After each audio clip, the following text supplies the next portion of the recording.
Hey, welcome to Andrea Loves Everybody. This is Andrea Loves Everybody, and our guest today is Jay Light. Hey, it's me. It's Jay Light. Jay Light. You didn't even say your last name. You just said Andrea Loves Everybody. I do. I love every person. You do love everybody. That's the jam. Something that I start this podcast off with is I like to tell my guests something that I love about them. Aw. All right, go. So something I love about Jay Light is he's always incredibly friendly and kind.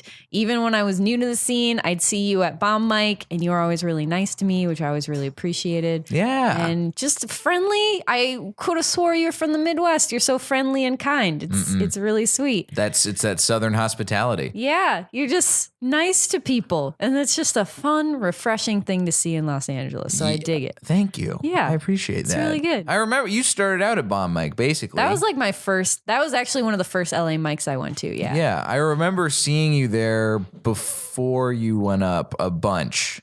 And it might have been, I don't know if you were just kind of hanging out before you went on or if you had gone up already and I had just shown up late because I did that frequently. That's usually what I did. I would come at the beginning and stay till the end of that mic because I did. Now that's friendly. Yeah, that was when I was new. Remember when you were new in comedy and you stayed to the end of mics? No. I never You stayed always to the left? end of mics. Yeah. Well, because I didn't start in California. I started in Milwaukee and I would still do that. I didn't do that. For my first full year, I did that. Well, I cared. The problem with the way I acted when I first started out was that it's very strange. I'm sure I can't say any words today. This is not going to sound like me now, but when I first started out, I was really fronting a lot and trying to come off as like a tough guy, I guess, or cool.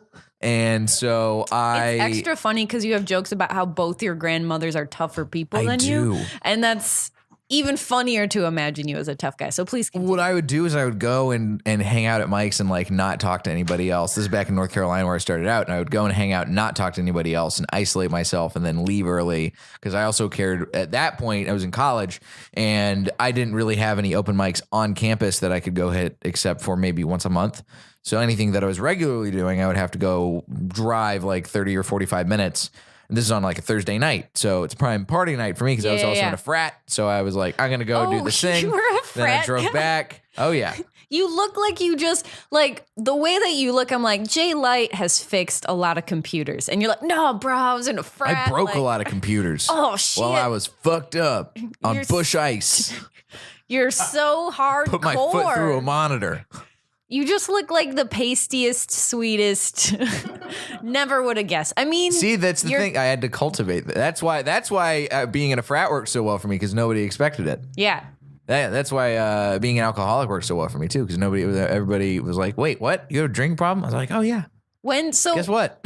Let's talk about that. The alcoholism thing. Yeah. Let's talk. How old are you now? I am 25? 27. 27. Mm-hmm. Okay. And when did you stop drinking? 25. Okay. It was about a month after my 25th birthday. Okay.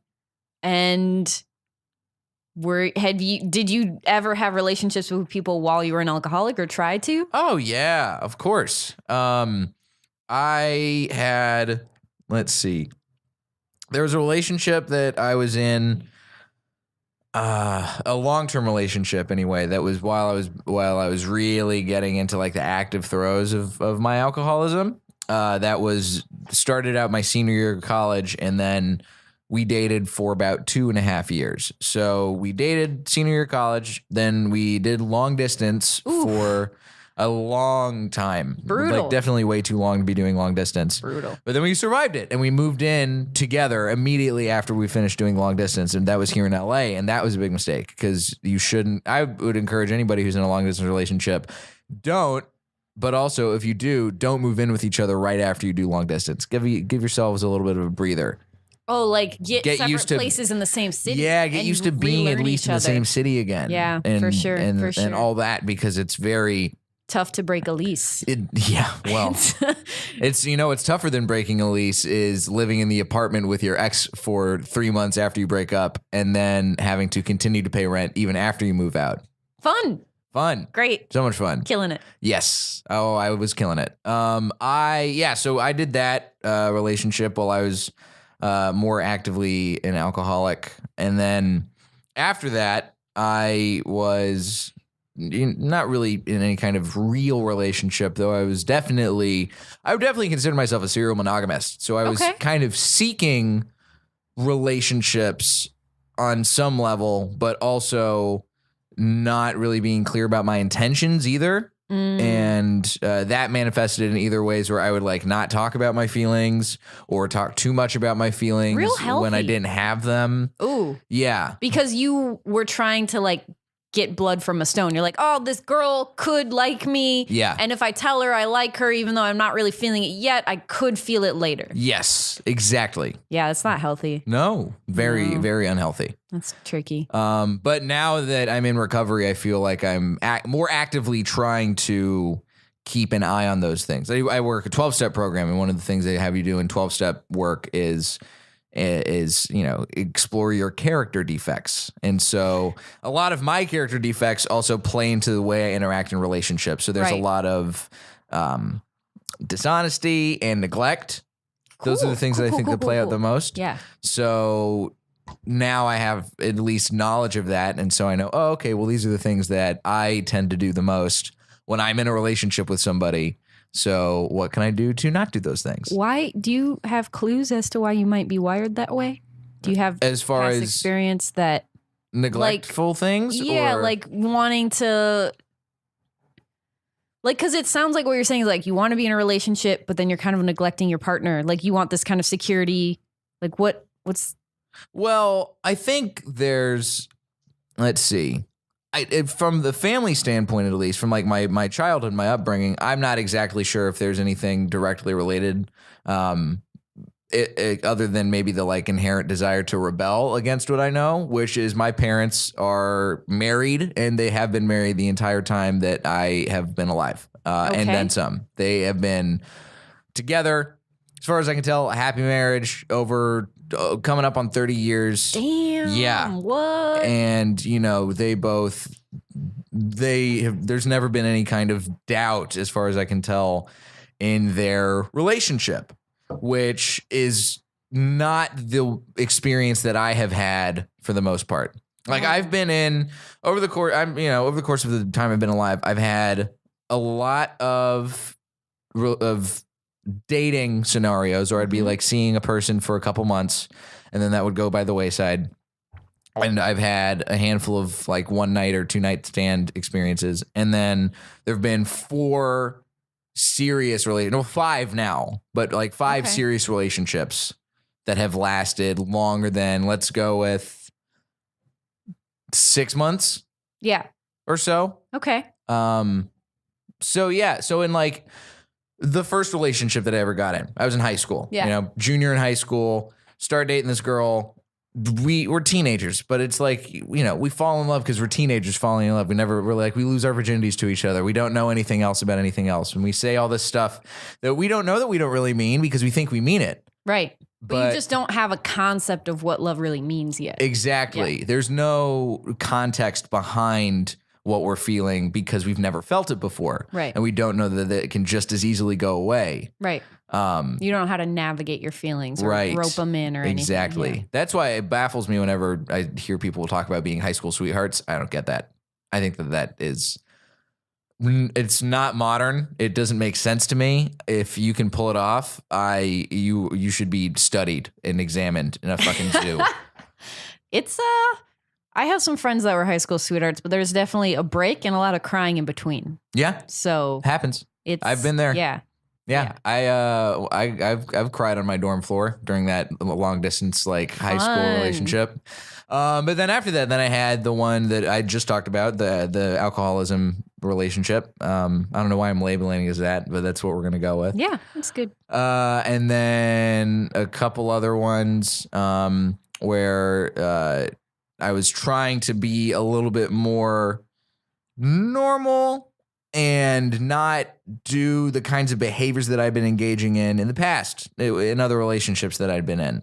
So not doing things like not cheating, which I had done in previous relationships. Oof. Just one, the alcoholic Was that the long relationship. distance thing? Yes. Too? Yeah. I feel like cheating and long distance are BFFs. Yes. I feel like I haven't met a lot of people that have had long distance relationships successfully where zero cheating happened. Yeah, I think it's just too difficult to have intimacy with someone that's really far away from you. Yeah, it doesn't really. It doesn't feel good to be that far away from somebody. You may have a deeper emotional intimacy, but you're not going to have a strong physical intimacy because you're miles apart. Right. And an insurmountable feeling number of miles apart at times. So now that manifests in my current relationship that I'm in, to where I have to call myself out if I'm feeling a certain way and not lie to myself about feeling like, oh, I don't want to hang out with you tonight because I would rather sleep, or I would rather go and do comedy things, or I have plans with my friends. And I would, in past relationships, even as a sober person, fighting codependence, basically. Yeah, exactly. Yeah, I also have that because I'm like, I do want to hang out with you. Like, no, I already planned all these things. Right. So I'm going to keep all these things I have planned, and we'll make plans later. Yeah, like even tonight, I'm running on, as we just talked about before the episode started recording, on very little amount of sleep right now. Because he's crushing it in the comedy game. Going to killing it. Driving 10 hours to Utah, performing for 20 minutes for free, driving back 10 hours from Utah. Killing it. Crushing the game. In the streets, bitch. Okay. That was inappropriate. It was an appropriate bit, I think. I think it was very appropriate. Don't sell yourself short. Anyway, but I am tired as fuck, and I have to work tonight, and I know I'll probably work until about midnight, maybe 1 o'clock, depending on how late the shows go. And so if I initially before this trip made plans to we were going to hang out tonight, but I'm probably going to cancel those. Right. Because I need to sleep. And it's good to have a relationship with someone where you can have a discussion about that in a way where their feelings won't get hurt. Oh, yes. That's really healthy. And it's really difficult to say, hey, I really want to hang out with you, but it would be better to hang out with you when I can actually focus my attention on you. Yeah, 100%. I 100% agree with that. It takes a lot of maturity, though, to do that, I think. Mm-hmm. It does take a lot of maturity because, especially given the kinds of relationships that we get into when we are younger, there's no maturity. No. There's dumb. Everybody's dumb, and everybody acts in their own interests, and everybody acts selfishly, and nobody knows how to talk to other people and how to talk to other people about their feelings. Feelings are hard. And now we hide behind all these fucking layers of social media and selfies and Snapchat filters, and that's not helping out with the lack of feelings. I mean, we got kids eating fucking Tide Pods to avoid talking about feelings. People are so dumb. Yeah. I wanted to ask you, this is a love podcast. You used to have a love podcast. What's the deal? What happened? Did. Okay. So that podcast was with an ex-girlfriend, a fellow comic. Okay. Very nice young lady. But we were dating for about a year, a little more than a year. Okay. And when you started the podcast? No, we'd only been dating for, I think, 3 or 4 months when we started the podcast. And what was the podcast called? Podcast was called You Should Have Planned Better. Okay. And it was a podcast that we gave relationship advice. Cool. And we had guests on, and we talked about their relationship history or what their relationship status was. So we had a lot of varied guests. I'm sure you will over the course of doing this podcast. For people sure. who are in different kinds of relationships. And we did that for basically from the time we started it until the very end of our relationship. And then so we'd gotten to this point when we were dating where we broke up with each other, and there was this weird nebulous time period where it felt like when we broke up, it felt like maybe the window was there to get back together within a couple of months. Yes. You wanted to give each other space to evaluate the relationship from outside it. Yeah. And that wasn't explicitly said, but it was one of those things that I certainly felt. And it felt to me like that was the vibe that was coming off from her as well. Okay. It was going to be like we needed to take some space and we'd hoped that maybe things would work out. This, of course, comes before all the self-examining that you do over the course of a breakup, where you realize that the problems that led to the breakup may have been there longer than you wanted to believe that they were, on both your end and the other person's end. You find out that you're engaging in, like I'm saying, a lot of this is very programming shit, but a lot of engaging in certain behaviors, codependent kind of stuff. Codependency is my jam. Not being honest about stuff, and as far as like the kinds of stuff that I was just talking about, like not wanting to go out and do mics, right? And be like, oh yeah, no, I totally want to hang out with you right now instead of going out and working on my craft more. That is great, and I'm saying that with the fake smile that I would give off. Right. But you didn't mean it, and in your soul, it was eating you alive. Yes. Cool. So the podcast, here's how much hope I had that initially that we were maybe going to get back together or at least not get back together, but that we could continue doing the podcast even after we were broken up. Because I was like, oh, that'll add another fun layer to this podcast if we're broken up. Two people in a failed relationship giving relationship advice. Because that's funny. I was like, oh, that's even funnier to be like. The hubris is overwhelming. Right. And I remember when we did break up, we had this conversation that was like, we should do a breakup episode of the podcast, but let's give it a little bit of time. Yeah. Like the next, like we had like a really nice, like last night together, we like went out to dinner and we hung out and drove Mulholland Drive and all this kind of like romancy, lovey-dovey kind of stuff. And then the next morning we were like, do we want to do this podcast right now? No, this feels super wrong. Let's hold off. And then we didn't speak for a long time.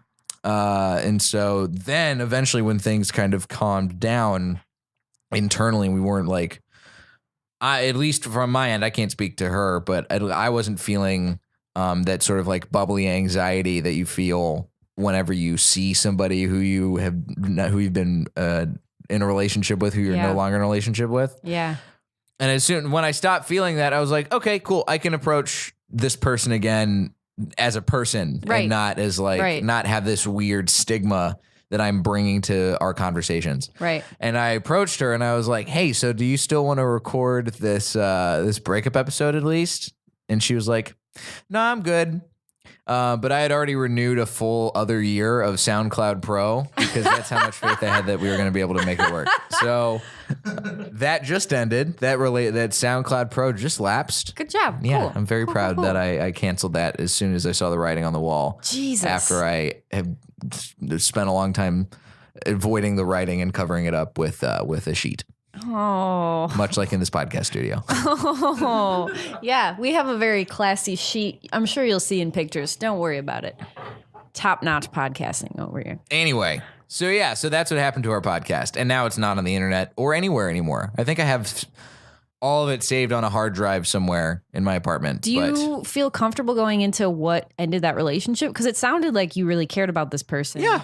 Yeah. I mean, the things that led to the end of that relationship were, I would say, almost solely career related.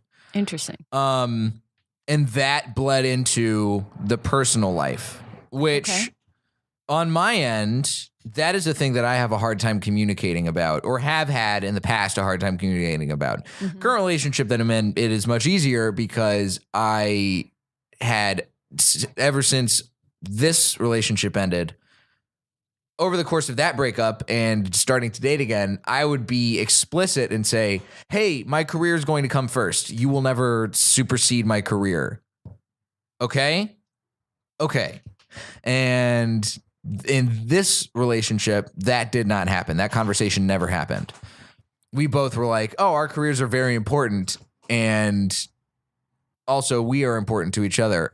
But they kind of became like at odds with each other because in my mind, I did not come to LA to find relationships. Mm-hmm. I came to Los Angeles to become a better comedian. Right. And same. Exactly. And so I think I was not able, for whatever reason, out of fear or genuine just like selfishness and was unable to communicate this as early as I should have communicated it with my ex. Okay. And so as I got busier and she got busier, the time that we would spend hanging out did not feel the way it should, I don't think. Like it didn't feel like quality like a chore, time. kind of? Yeah, kind of. It felt like an obligation in the same way that like going to get a physical feels like an obligation. Yeah. Like it's one of those things that like it became kind of clinical. Something felt kind of off. Our communication stopped being as good from both of our ends. And it just kind of fell apart. I had a relationship with someone that I was engaged to. It was a whole thing. Wait, you were engaged? It was a whole thing. Oh man. I dated this dude for 4.5 years. Okay. He proposed because we were breaking up. And then Great we method. dated for 3 more months and then we broke up. But part of that downfall or the unraveling of that relationship was at the time, I hadn't even started stand-up yet. I was only a painter. So I would paint all day at work. I would do stained glass. I'd go to my studio at night, which was not in my house. So I would have a separate studio space that I paid rent for. And that was where I would do art. Mm-hmm. And like I don't know how to explain, but like a studio space is kind of like, it's like going to work. It's like when you go out to a mic or when you go out to the store, you're going to work. And it's a way to kind of separate work from your house so that you can actually do stuff. So I would leave the studio and I'd go to my studio and I want to work. And he wouldn't get home till later. So I was like, it's not a big deal. Like when you come home, we'll eat food, we'll hang out. And it got to a point where he would get angry at me for going to the studio. I'm like, you're not even here till 8 o'clock. Like I get off work at 5. Like, why should I wait around the house for 3 hours for you? There's stuff I want to do. When you get here, we'll hang out. And he kind of got more and more resentful of me taking the time to do that.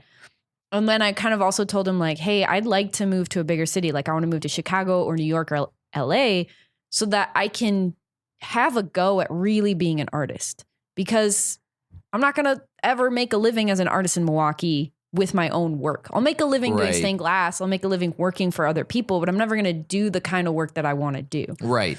That's where you got to take that leap. And he had a son. So he is like, well, we might be able to do Chicago because that was closer to where his son lived. But it kind of became this thing more and more that we would fight about. And he'd always say, well, if that's what you want to do it yourself. And it got to this point where we hit a wall where anytime I would say, hey, this is important to me. I want to do this. This matters to me. It was always like he came first. His life came first. What he wanted came first. And if I wanted something that didn't fit into that, then we should not be together. Mm-hmm. And that wasn't really fair. And that's something that I found as a woman being in relationships with men where they feel like their career is more important than my career. Like their goals trump my goals at all times. And that I should give up my life and work around their schedule, and they're not willing to do it for me. They're not willing to kind of meet me in the middle. So like our hangouts, like I was like, we have to schedule date night. We have your son every other weekend. We have to have a night where we hang out. Well, he would cancel date night or he'd show up late or we'd go out drinking. I don't like drinking. So it was like this whole thing where it was just like, it was a chore and it didn't feel good and I didn't want to have sex with him. And it was just like, those are all good reasons to get out. It was horrible. I had, I had a similar experience as far as like things feeling like a chore with this relationship in particular. It got to a point where we were seeing each other a lot, but like I said, it wasn't quality time. Like you're familiar with the 5 love languages? Yes. Okay. So quality time was her, I think, number 1 or number 2 language. Oh, okay. It was either that or gift giving. I know it was somewhere between those two. That's funny. Excellent gifts. But she wanted to have the quality time. And I was at this point really finding myself so busy that I had to plan if we were going to like have a night that we were going to like do something. Right. Like she didn't I'm not going to schedule a thing this night. Right. And so she felt like, but that's the thing. Like I felt like there were also nights where like quality time can mean something that's a little bit more downplayed, where it can be like we're hanging out watching something on Netflix and we're eating takeout together. That sounds great. Yeah, it sounds great to me too. I'm tired. I don't want to go out. Yes. I've been out all week at I'm Mike's. broke. I'm I can't tired. go. I can't go out and have a grand night out on the town. But those are the kinds of experiences that she wanted. Oh, okay. And was very, after a certain point, very clear that was like, this is what quality time means.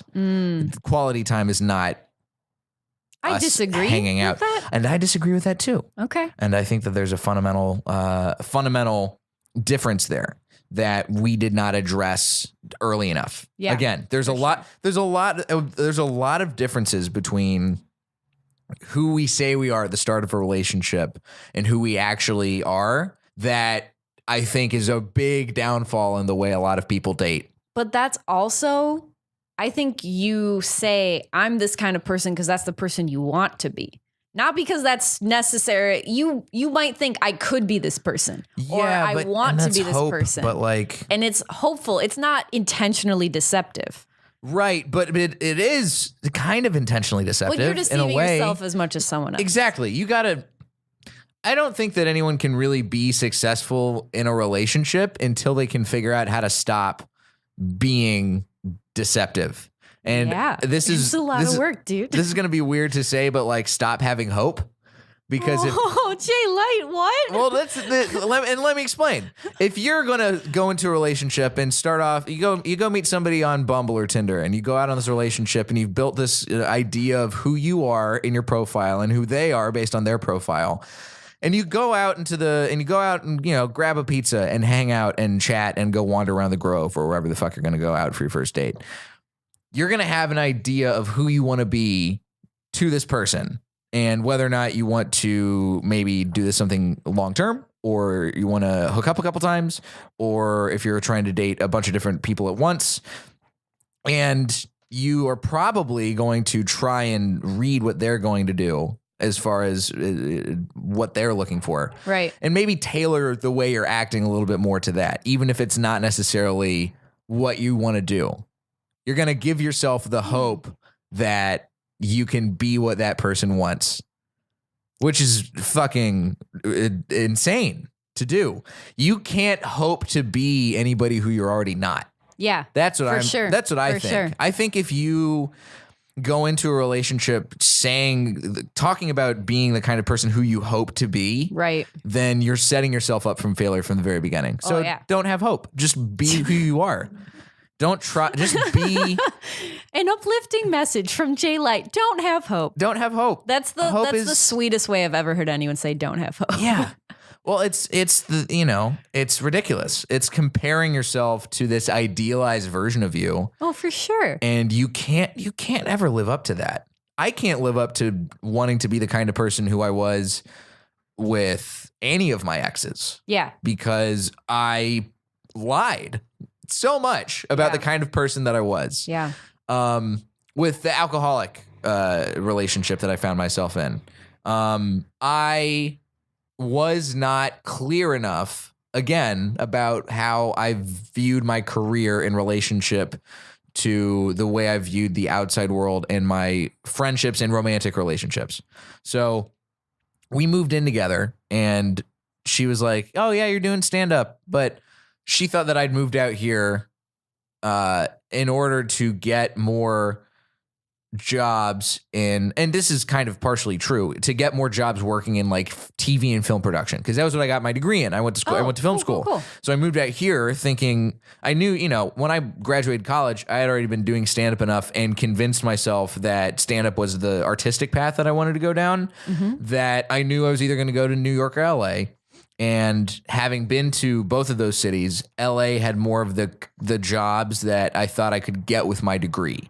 Right, obviously. And then I wound up not getting really in that field because I started working at comedy clubs very early on, and that changed my career trajectory in the best way. Oh, yeah. But that was a thing that that ex-girlfriend did not seem to grasp. But I also probably did not lead her to help her grasp that as well either. Well, I think getting into a relationship with someone and you're growing in a certain way and that other person is still seeing you as who you were. Yeah. That's really hard. Cause like, especially when we're young, like who I was at 22 is not who I am today. I cannot be in a relationship with someone that sees 22-year-old me and thinks that's the person that they're dating. You know, it's just not possible. I'm a whole other person. You know, it's totally different. So like, yeah, we grow so much, especially when we're young, trying to figure out who we are, what we want, what the fuck we're doing. Like, yeah, it makes sense. I mean, we did for the longest time don't have any idea of who our identity is. I still don't know. I'm still trying to figure that shit out. I'm like, I'll just do everything. I've got a better handle on it now, I think, but I still fuck up and I still don't make the right calls as far as like who I am as a person. And maybe I don't do the things that like, maybe I don't act in a way that is the way I would like to be. Like I probably still have hope to be a certain kind of person. But I also have the knowledge that I don't have any control over the kind of person that I become. Yeah. All I have is what I've got now. Do you feel like this is a question that I ask comics a lot, is like, do you feel like it's possible to have a traditional, meaningful, monogamous relationship and also pursue comedy as a career? Like, how do you feel about that? I think it is definitely possible and doable. But it requires both parties in the relationship to be excellent at communication. Yeah. And secure in the relationship enough. Yes. To be honest and to want to communicate. Right. You know? Exactly. You know, there was a time after this most recent relationship that I was like, I thought maybe that I might be polyamorous. Okay. Which is like it was like a thing that I had kind of thought about in the past. And I was like, maybe this is the time to like figure out if I am and if this is something that is worth doing. So I went out and I dated a bunch of different women at once. Okay. And I was also clear about that with all of the women that I was dating. I was like, careers first. I'm also dating other girls right now and seeing other women. Right. So if you're cool with that, great. And if you're not, then all the best to you. Yeah. I wish you luck. For sure. For sure. And go your own way. But that proved to be so stressful. It's a lot. It is a lot. I think that polyamory can only really work if you are like obscenely rich or obscenely poor. I have some friends who have had on this podcast who are in a polyamorous relationship. They've been together for 3 years. They have like a hierarchical polyamory where like they're a main relationship and then they have tertiary relationships. And hearing them talk about it, it works for them. It's awesome. Yeah. I don't even feel like I have enough time right now to devote to one person. I really don't think I could have relationships with more than one person. I think that it would be overwhelming. The reason why I bring up the monetary aspect of it too is that when you have more money, you have more time. And when you have no money, you also have more time. That's true. So in a situation like that, where you can have more time to give to other people, and it can mean different things. Right. That's why I think so many rich people have mistresses. Because they can. Because they can. Yeah, they can afford to. Oh my God. It'd be so nice. I wish I had a mistress. If I had a fucking trust fund. Or even a maid. Honestly, I want a maid more than a mistress. Man, if I had a trust fund, you bet your ass I'd be actively promoting polyamory. But like, I don't say that to say I think that monogamy is bullshit. I think that monogamy is a system that maybe is a little bit outdated, but definitely works. My parents are still monogamous, and I know plenty of other people's parents who are monogamous too. And I am currently in a monogamous relationship. How long has that been going on? Coming up on 7 months. Oh, that's impressive. That's like an LA marriage almost. It's impressive. Or at least common law at this point. It's common law. Damn. Yeah. Damn. But yeah, so like it's the thing that I attribute the most to why this relationship has been successful. Is she a person that also has her own career goals and her own things to do? Yeah. That's nice. I think that, and the thing is, when we both started dating, this is a girl who I dated when I was out and about, dating other girls. And I was very clear with her up front, hey, this is what's going on. And then we were dating for a little while, a couple, like 2 or 3 months in that phase. And then she broke up with me because she couldn't be on board with the dating other girls aspect of it anymore, which I totally understand. Yeah. It's not for everybody. But then I had an experience where I did a show at the Comedy Store, and like 4 of the girls that I was seeing all came to the show.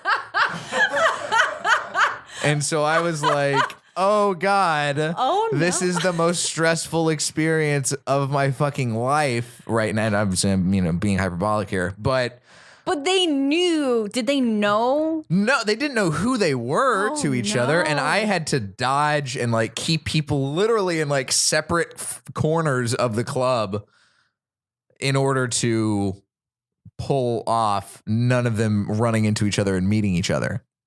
That's awkward. Yeah. Yeah. It was very awkward. And after that, I also got a text from her that night. And we hadn't talked in like 2 weeks.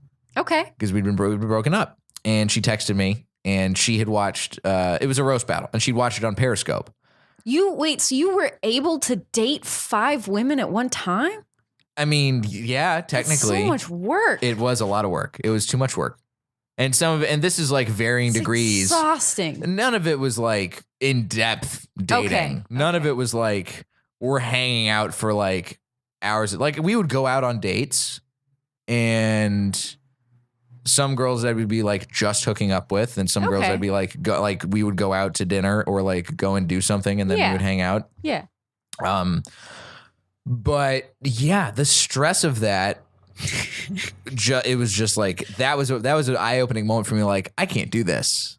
And, it's a lot. And so but then my current girlfriend swooped in and was like, "You were great on the show." And then we started talking, and then I was like, "Oh, I miss you. Maybe I should." And then I was talking to other friends, and they were like, they were like, "What do you want?" And I was like, "I kind of want to just go be back with her because I liked hanging out with her." And I did not want to feel stressed out. Yeah.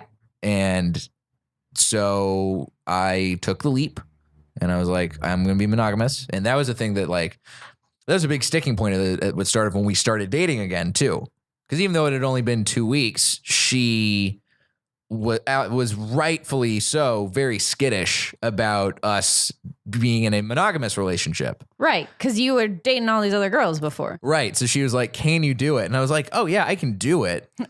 Bitch, this is what I've been doing. Yes. This was a foray into a place that I'm not comfortable. Can we please just hold hands and get on with it? Yes, exactly. And so I was like, "Look, I don't want you to get the wrong idea. I still, there's a part of me that like thinks maybe polyamory, if this relationship ever ends, right?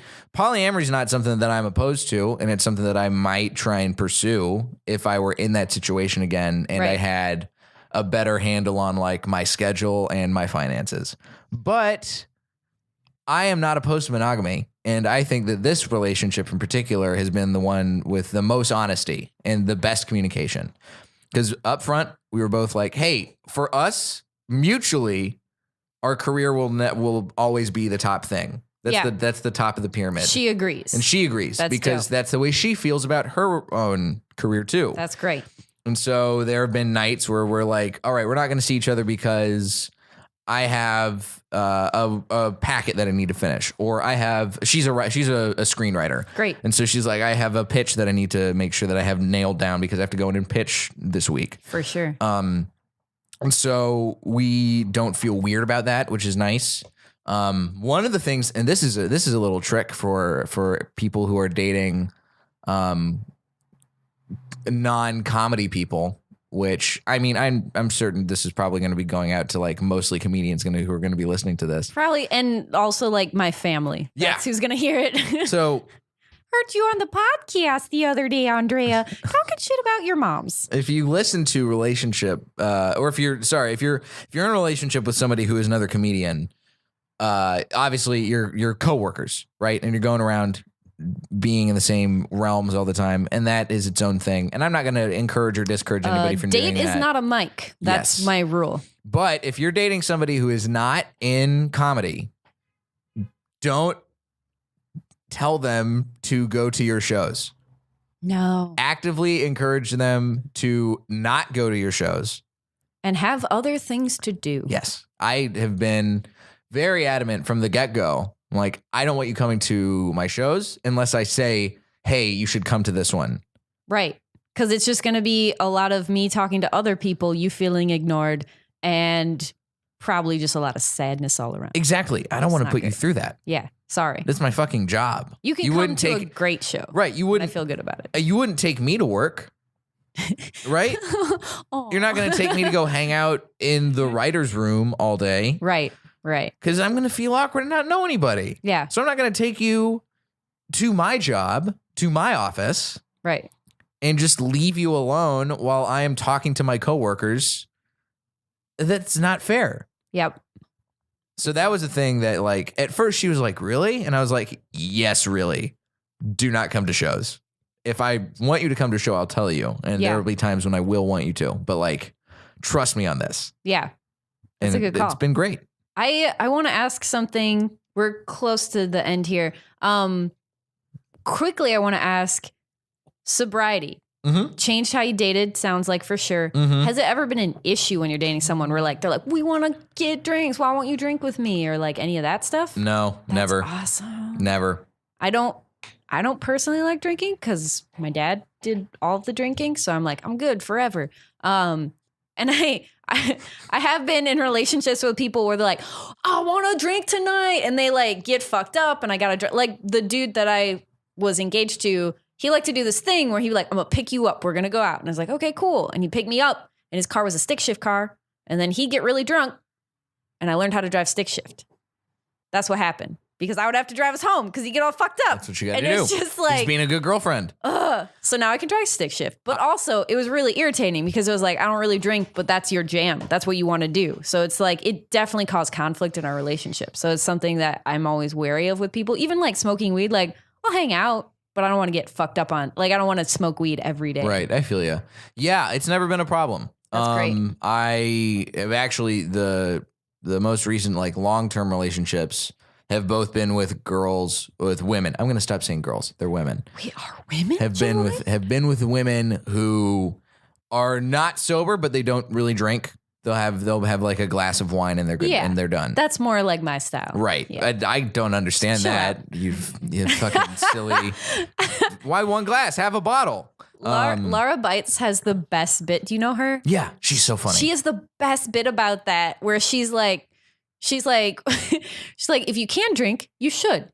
You should have all the drinks. If you can't drink, if it's not a problem for you, what, you only having one drink? What are you, a pussy? Like she kind of just like, is like, if you can handle it, you should get fucked up tonight. And it's really, it's the funniest like play. She's so good. I love her. She's great. And that's really accurate. That's how I feel too. If you can drink, go drink. I don't understand how you can just have one drink and be good.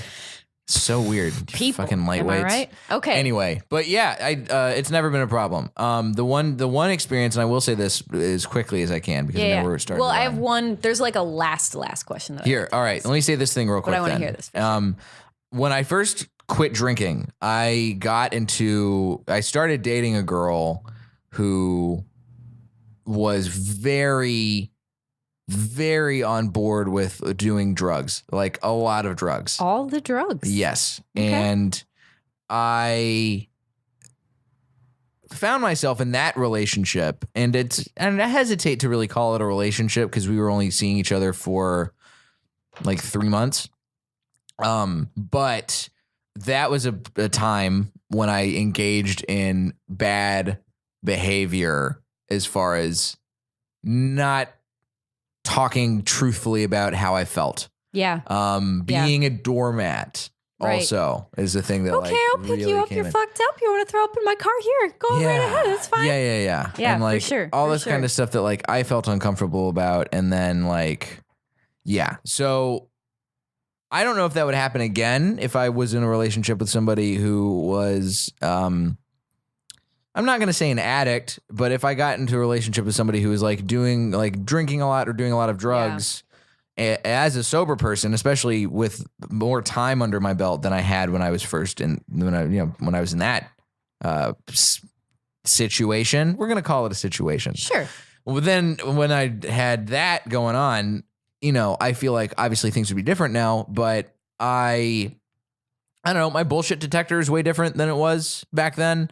And I think that I would not put up with it. Yeah. I would at least hope that I wouldn't put up with it. My biggest issue when I meet people that use a lot of alcohol or use a lot of drugs is, and this is something that I kind of found with my dad too, is like when you're always under the influence, you're not taking the time to examine yourself to become a better person or learn from your behaviors or really face the person in the mirror of who you are. Mm-hmm. So if you're doing a lot of drugs all the time, your mental growth is so much less that I find like I can't really hang out with people that are like fucked up all the time because they're like children. Like they do things that I'm like, this is stupid. I can't deal with this. It's really difficult for me. So yeah, I have a tough time with it too. I get that. I get it. Look, two how peas much in a pod. Grown. You've grown so much, Jayla. Look how much you've grown. Aww. We grew. That's cute. Okay, this is my very last question. Ask away. This is the question I always ask is what scares you the most when you first feel yourself getting close to someone, you think you're going to maybe be in a relationship.